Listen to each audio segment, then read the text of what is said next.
It's really said that when the purpose of a thing is not known, then abuse is inevitable. My people, the purpose of being a man is not known by two baba. That is why it sounds like this. Listen to his assumption.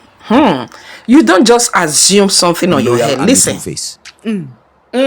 Nedu, as it goes again, I understand. Is it possible to be a loyal man to a woman? Well, I've two-faced? said this a couple of places before. I got into trouble for it, but I didn't care about that. Fuck it, say it. Man, no fit. I don't know. I know fit, but I go talk for my own self. I don't go talk about. But man, no, they built to just sexually Deal with deal one with one woman. woman. A man is not built to be one Heart woman. and love. If you give one Calm woman. down. Calm down. Heart, love, respect, and say, oh, this person is my person. You fit. But sexually, it is impossible for man. So what you're trying to say is that a man cannot be with one woman. You heard him. That is what he has on his head. That he just assumed that without critical thinking, without true understanding about the definition, the true definition of manhood, of a man here on earth. This word is philosophy. You know, when we're talking about philosophy, ideology, they all have to do with your belief system anyway. So his own belief system contribute to all this trouble. So an assumption is something accepted as true without proof. He just assumed that without true understanding of what man should represent here on earth. But to Baba, why? That was not even enough. You are going to be listening to him again. At this time, he went for a dinner with his wife. He was peeling out all of this, even to an extent. His wife got irritated with it. You are going to be listening to that. Just watch. How you feel in your relationship. That's what she's saying. This is what I think. That's what he's saying, yeah. Reason. No. Hold up. In your relationship. I don't That's what Annie was trying to get to. That's all I said. I know that this is like how men are wired. yes. Men are wired like that. A man would love a woman to hell. 100%. Or maybe he's somewhere. Yeah. His dick will just decide something. No, he's mine, not his dick. It's not his own entity. Okay, however you look at it. He will fuck. Even if he's married But he and he's will not committed. even give a fuck about that person. He just wants to So is suck. that us? Yeah, you talking about generally or you're talking about yourself? That's what is this what you believe or you're talking about Jim? It's what I believe. But is that you or is that belief? You're with my guy, Tasha. So which means you fuck another person apart from Tasha. See you another thing. I said I like to look for trouble. I don't tell you what I talk. I'm just saying. I don't tell you what I talk. I will try my best. I will try my best. You try your to answer best, but I will try my best to answer you. okay. I don't talk with you at talk. Say Any other man one feel you love look for woman now. die. Not trouble you just look for. English and I tell you Nigerian the and I'm biology getting of man. I confused. know they see this thing I'm saying to you is I will explain. Please. now biology of man. Is it biology? Is it Yeah, natural thing? yeah. It's nature. And anybody who won't follow me argue, I'm fine.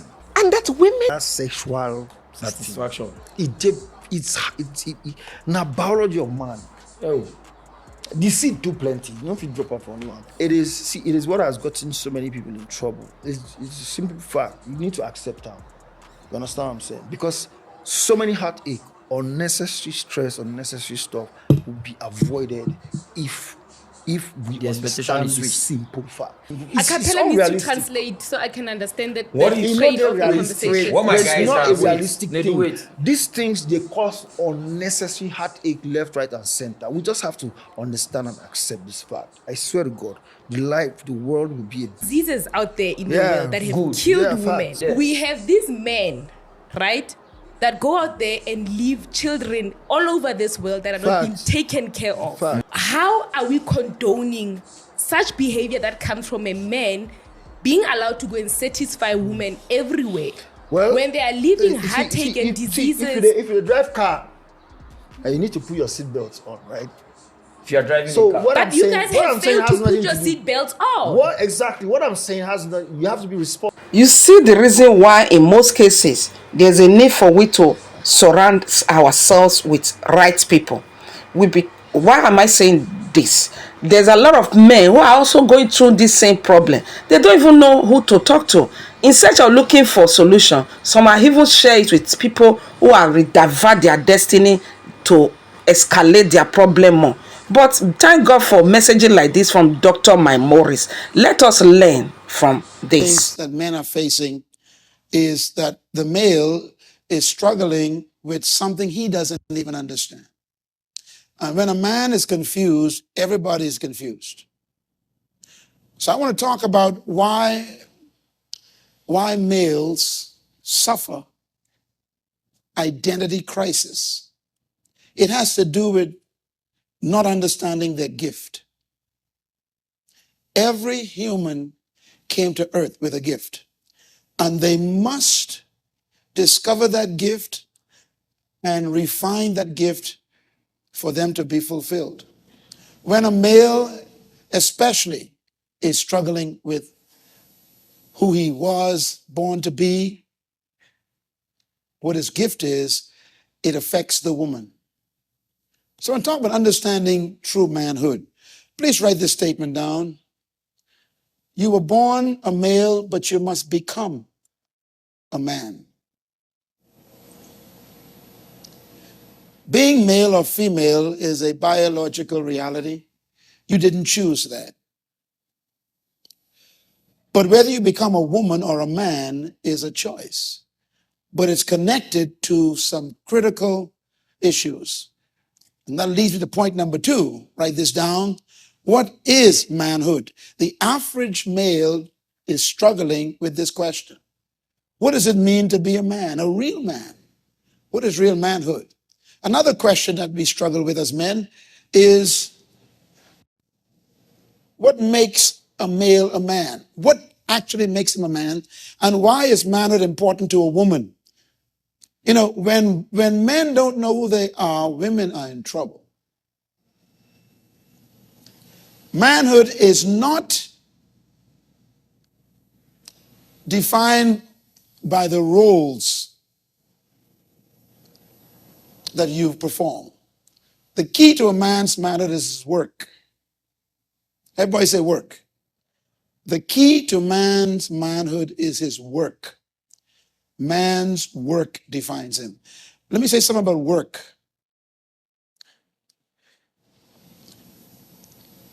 If a man is not happy with his work, he won't be happy with his home. Work is more important to a man than a woman.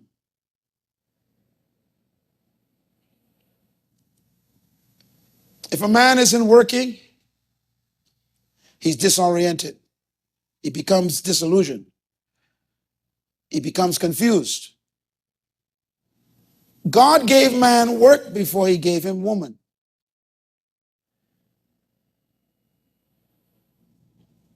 Work shows up in the Bible in Genesis chapter 2, verse 15. Woman shows up in Genesis chapter 2, verse 24. God didn't make woman until man had work.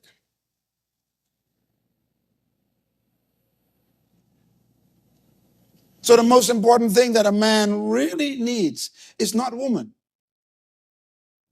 It's work.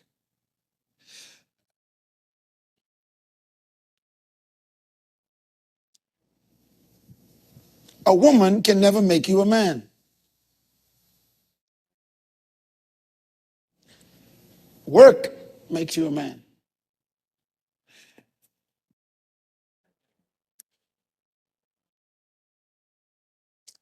This is so good. Listen to me. God made the man, the male. Then God gave him work. Then God said, it's not good for this man to be alone. I will make him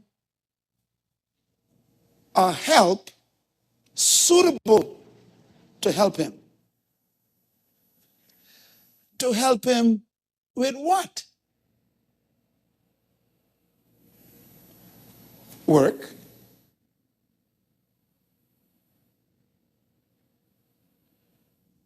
Women were created to work, but they were created to work with the work of the man. So if a woman was created for the purpose of working, but her work is to work with the work of the man, and the man can't find his work,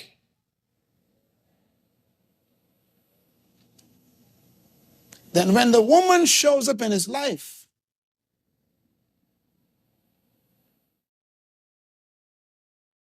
you got two problems. She comes to help him do nothing.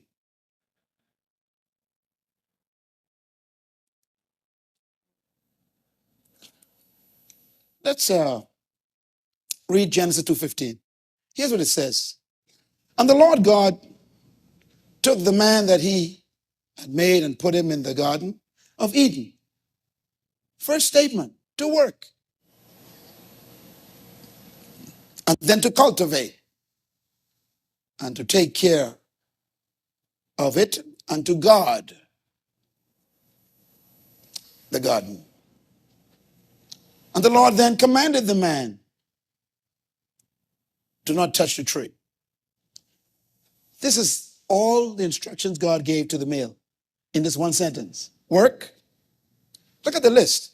He says work, cultivate, protect, teach.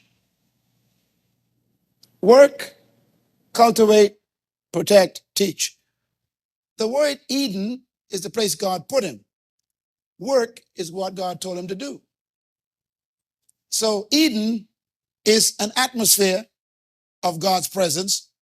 Work is what God assigned him to do in that presence. Then afterwards, God said, I will give him a woman to help him.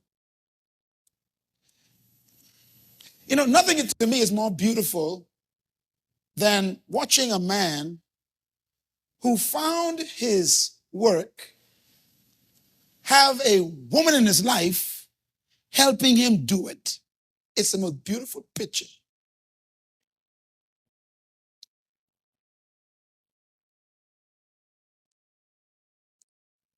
I have a little secret joy in my heart, a little secret joy. And I'm so glad. Please, I'm not picking on people because they're here or whatever, but I just think it's such a good example. I look at my son Ken back there, Christian Massive. You know, when they sing it ain't him I looking at, you know. It's his wife. One time I saw them singing on stage, and she had the baby in her hand. She was singing. And he out front prancing up and down, jumping up and down. But she was there, a beautiful picture, singing. She's helping him work, even with the child. That's the most powerful part of his ministry, not his songs. It's when people see that picture. Work. Okay, what is work? The first commandment God gave man was work. And work is defined as, well, I was shocked when I found out what it is, and I shared it with the men yesterday, and I simply want to show you how to find your work today, and then we're going to go home. The word work means to become. I thought it meant to do something. But the word that God uses is another word that we don't think about. It means to become. The word also means to manifest yourself. The word work is also defined in Hebrew as to reveal yourself. When God took the man, put him in the garden, God told the man, reveal yourself. That's work. Another way to put it, work means to fulfill your assignment. Let me see what's on the inside of you. Show the world what I hid in you.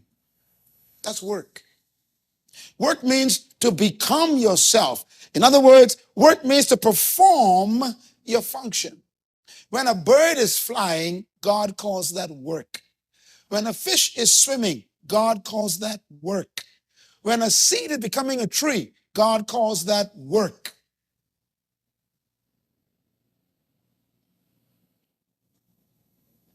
Let me ask you a question then. If a bird was born to fly and a bird begins to fly, and that is called work, do you think the bird is enjoying its work? Sure. In other words, when you are working, you are at the greatest level of fulfillment. Work. The male was commanded to work, which meant that he was commanded to become himself. Let me give you another thought on this. I know you're writing, but write fast. Every human was created for and with a gift of value. And I'm reviewing this for the sake of the men who were not there yesterday, because I want to show you how to find this gift. Every one of you, male and female, was created by God with a gift of value. And that is where you're supposed to lead, in that area of gifting.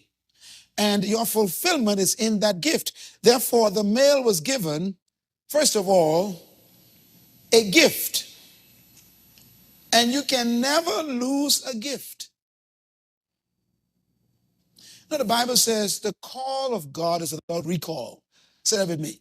The call of God is without recall. In other words, once God gave you something to do, he never takes it back, even if you misuse it. If you use your gift of music to sing garbage, God allows you to keep the gift. Here's my point. Whatever gift God buried in you to come to the planet to manifest, you still have that gift now, even if you never used it before. Why is that important? Because you didn't come to the earth with a job or with a career. That's why they could fire you from your job, take it from you, or they can cancel your career by shutting down the company or making you redundant. But they cannot take your gift. And the Bible never says your education or your job shall make room for you in the world.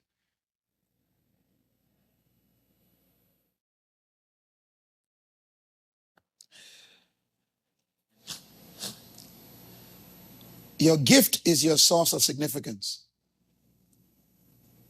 Do you know what every male in this room wants? He wants to be significant in the eyes of his wife or his family. Do you know what men call that? Respect. The number one motivation of a male is to be respected. To be respected means that you are perceived as being important, significant. Well, gentlemen, I'm telling you how to become respected. Find your gift. Because your gift makes the women in your life have meaning. It gives them meaning.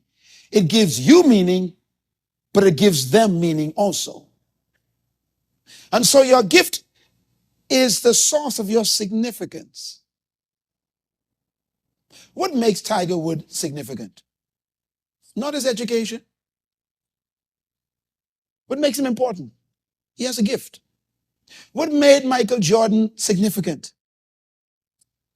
Wasn't what school he went to or, who his parents are. It was his gift.